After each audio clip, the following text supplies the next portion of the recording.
Broadcasting from the business capital of the world, this is the Podcast Business News Network. And welcome back, everyone. What we do now in our lives, or the challenges we have, or the things holding us back, usually directly connect to our childhood. And I just realized that in my life after doing a session with our next guest. Hypnotherapy is what we're talking about. She also harnesses the power of Chinese medicine and acupuncture, and so great to have her back with us, our professional VER. Dr. Kelly out of New York City joins us once again. How are you doing today? I'm doing good, Steve. How are you doing? Fantastic. So we literally just did a session a few moments ago and then came on here, and you hypnotized me. And I'll be honest, I'm looking to lose some weight. Not a lot. 15 pounds would be great. Gained it a few years ago. I'm working out. I'm exercising. I think I'm eating okay. Should be starting to start seeing some improvement there along the way. I haven't. My weight has stayed steady, and it's higher than it's ever been. And we did a hypnotherapy session, and I'm kind of surprised about, or not, about some things in my childhood, how they tie into some things that happened in the last couple of years. And I'm going to say it's the same thing, the same situation, which I believe ties into why I haven't been losing weight. The session that you did with me, what's your view of it? What I saw is a repeat pattern. Whatever happened in your childhood, then actually happened again when you were already adult. So if we don't fix whatever happened in the childhood, in the subconscious mind, and release less negative thoughts, limiting beliefs, this pattern may repeat again and again, or even passed down to the next generation.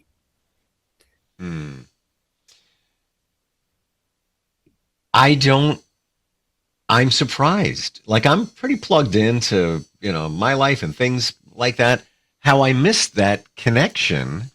And I'll say it. The main connection was when I moved, and I was 5, right around 5, because I remember starting starting kindergarten in a new house. So right around there, 4 or 5.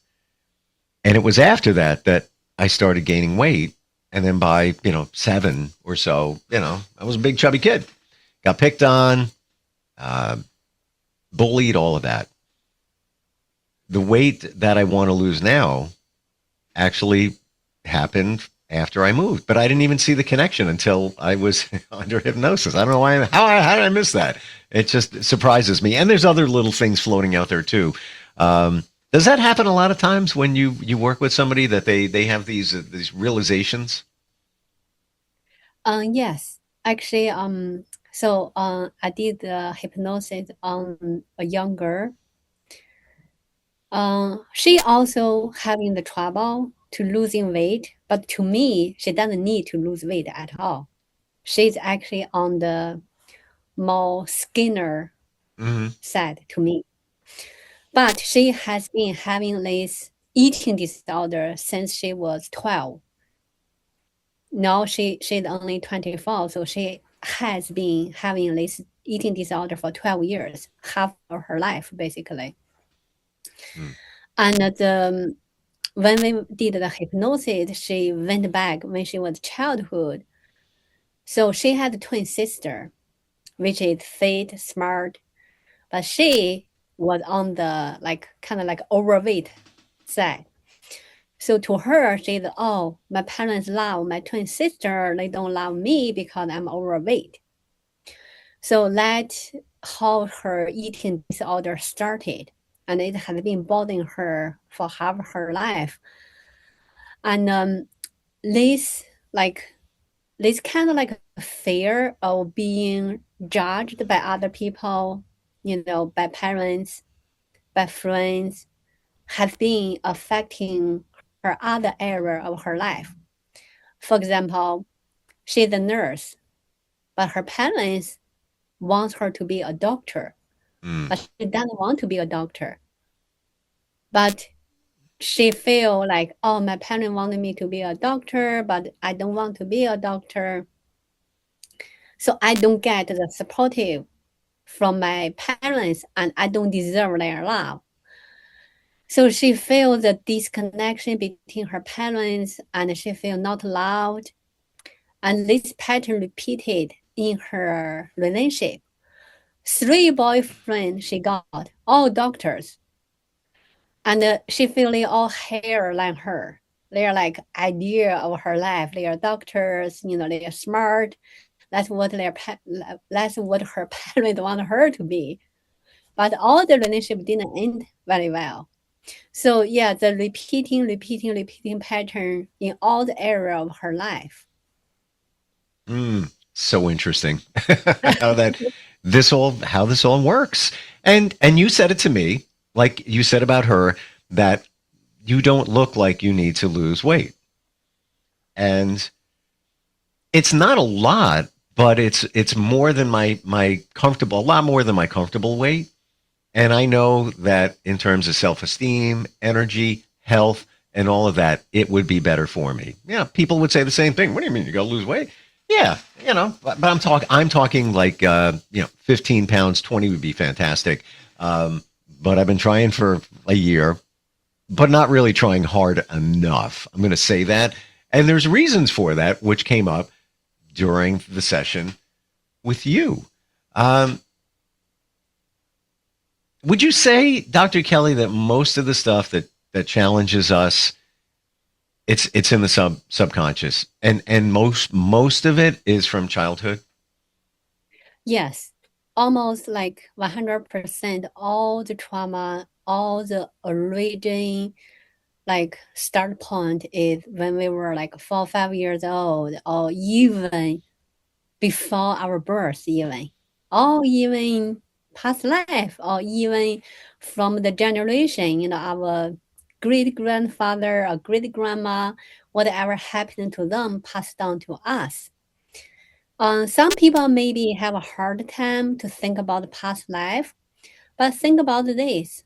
All our gene we got somehow from our parents, from our great grandparents, even like people say, if you look at the biology book, actually, maybe some of our atom in our body can be from the dinosaur. So if you think about that, the past life or something, it's not that, kind of like ridiculous or something. Because we do have a lot of elements we shared with people or even with some creature we never even know. What's your advice for people when they're trying to achieve a goal? Like you gave me something about my metabolism to repeat, so my subconscious hears it. Basically, kick up your metabolism. I'm ready for that. Let's do this. Is that impactful to do things like that? If the speaking the right words to yourself for a goal, to repeat them. Yes. Actually, I watched a video. It's from a neuroscientist. He said every day, our cells just automatically came up like thousands of cells. And among all these cells, 99% are negative. Only 1% positive. Like we cannot even control it. It just automatically come up.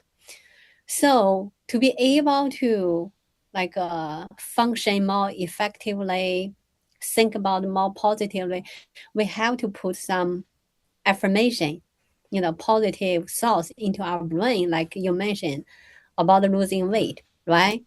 We can like tell your subconscious mind, let's raise the metabolism rate so we can consume the food more efficiently.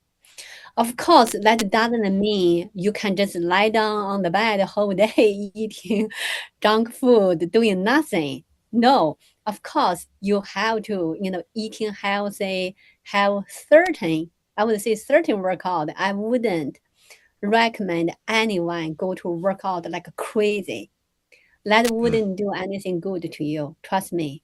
Like one good example I want to give to people is it's like big news. There is one guy who is very famous, pretty famous.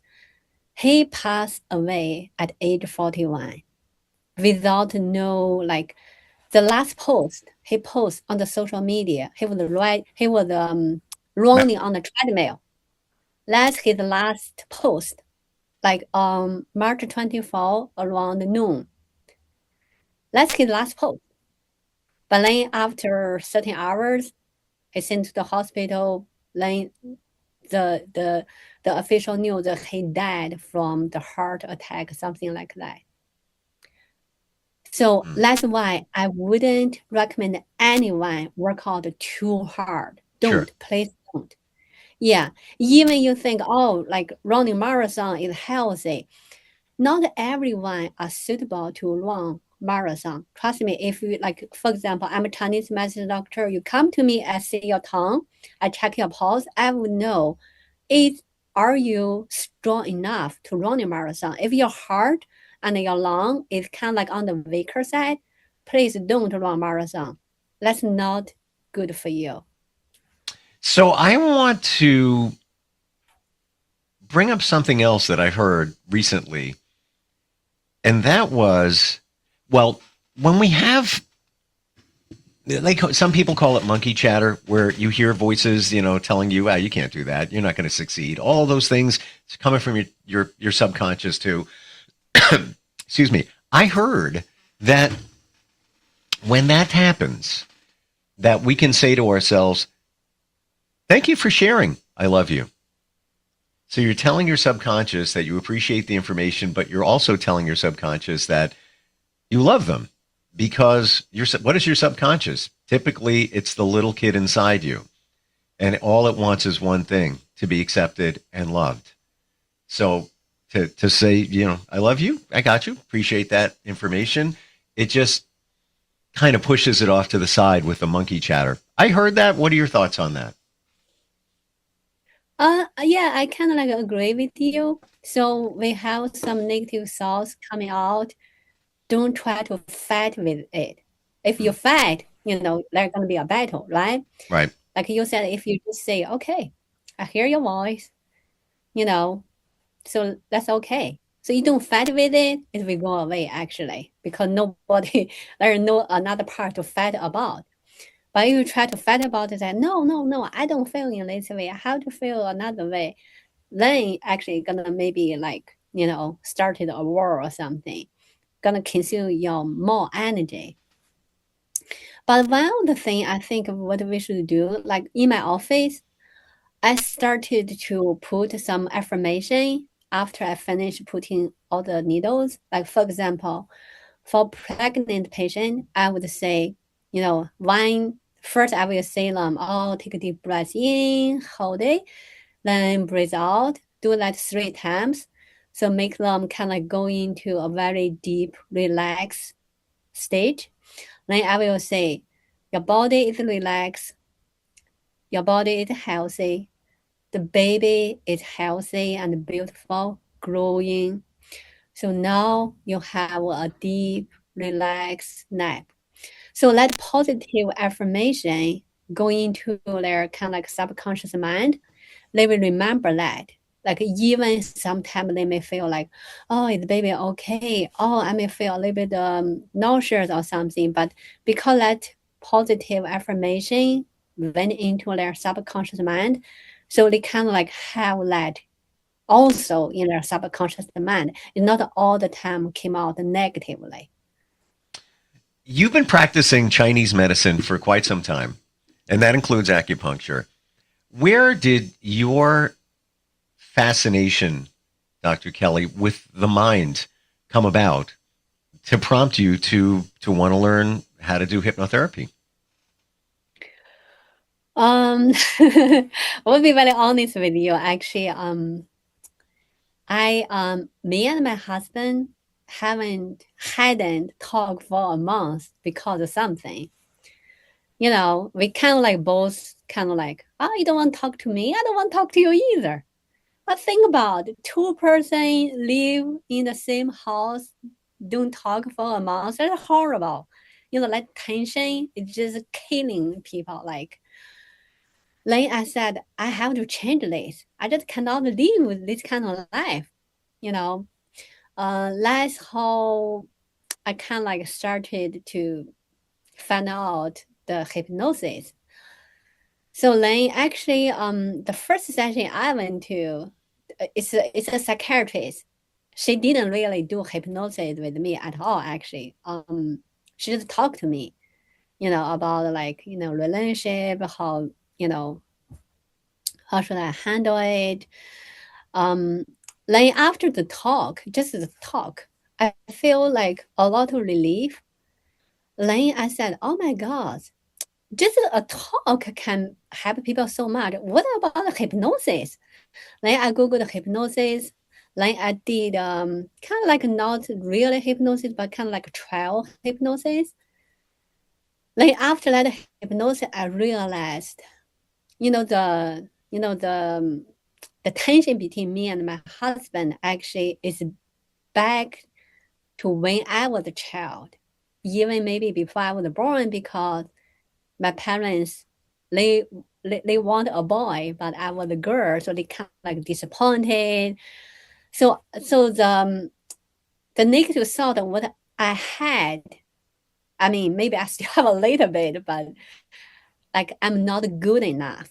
So that not good enough kind of like reflect in my relationship, in my, although people say, oh, Dr. Kelly, you are amazing. You have been helping so many people. You're successful. Like, but I have a lot of limiting belief. I just don't feel I'm good enough to be like a wife. I'm not good enough to be a mom. I'm not good enough to be like, you know, a doctor. That all triggered back when I was a child. So after I mean, other people did hypnosis on me, I felt so much lighter and I gained so much confidence. Mm. And that's why I'm like, okay, this is so helpful. I'm gonna integrate the hypnosis with my acupuncture, with Chinese medicine to help people even deeper. It all goes back to our childhood, doesn't it? Yes, yes, 100%, 100%. Like I did hypnosis on several patients.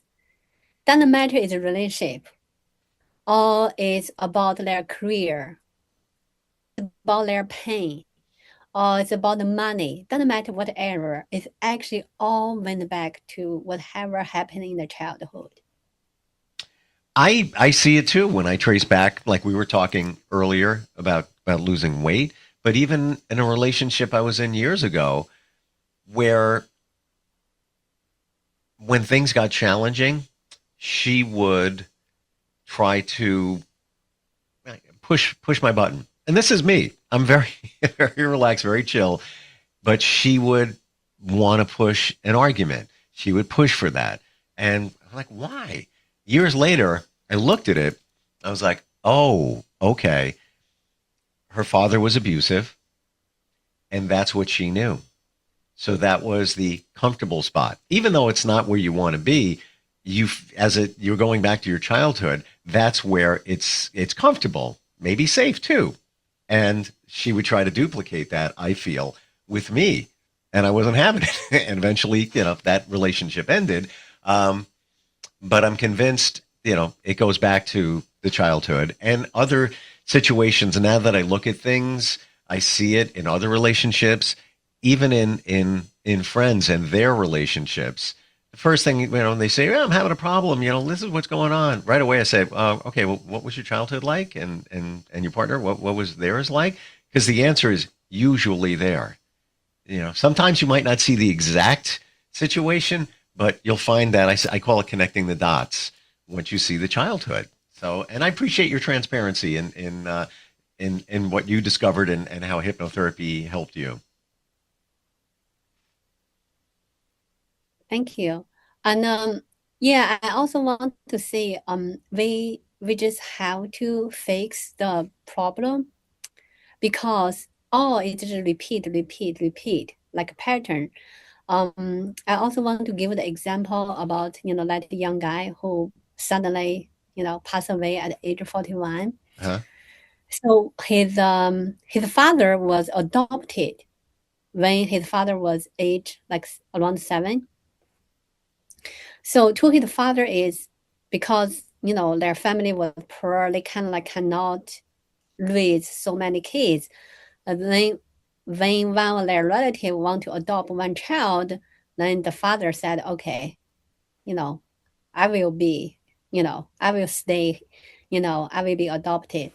But think about this, no child want to be adopted, if their parents still alive, right? Right. His father had been living with, his parents for 7 years.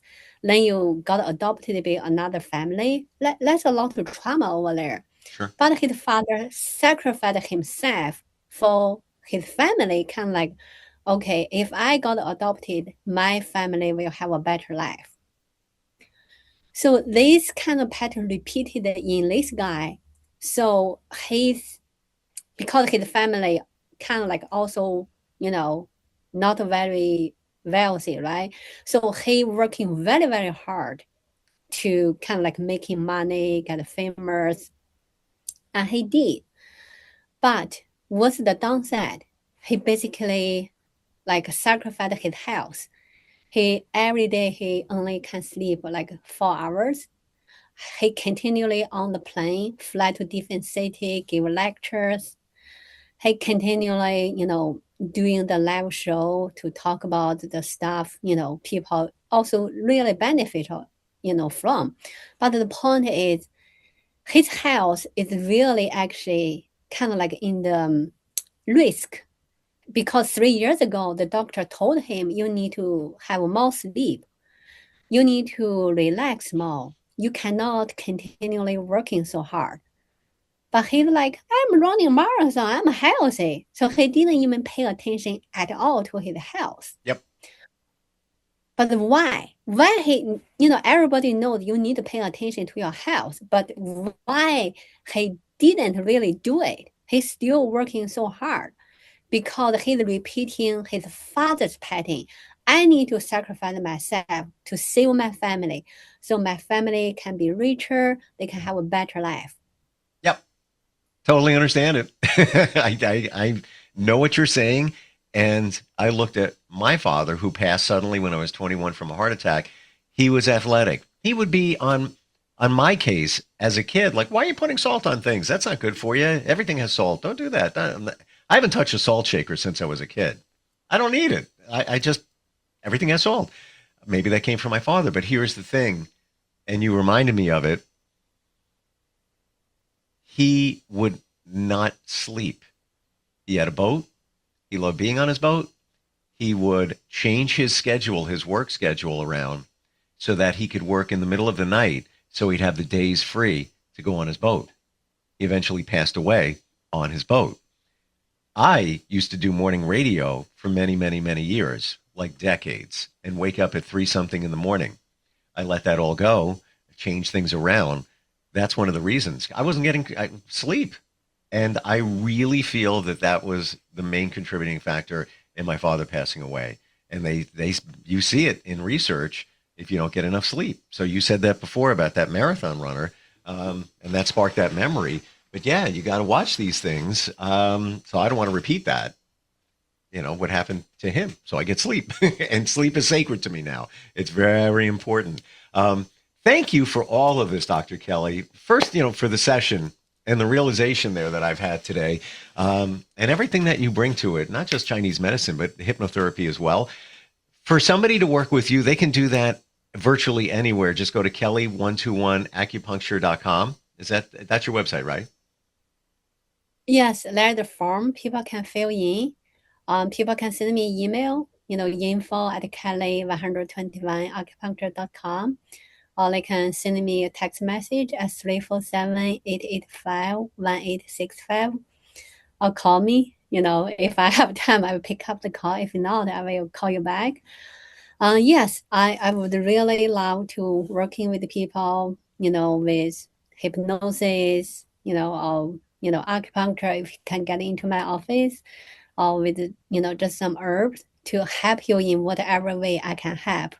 I really, really think, integrate with hypnosis, with Chinese medicine, acupuncture, herbs can really help you the most. Absolutely. And you're in New York, so for the acupuncture part, you have to be in person, but the answers are in us. It's all there. If you unlock the key to get into our mind to figure this stuff out, like I did today. Again, thank you so much. We will get together next time, okay? Okay, thank you, Steve. Thank you. We'll be right back.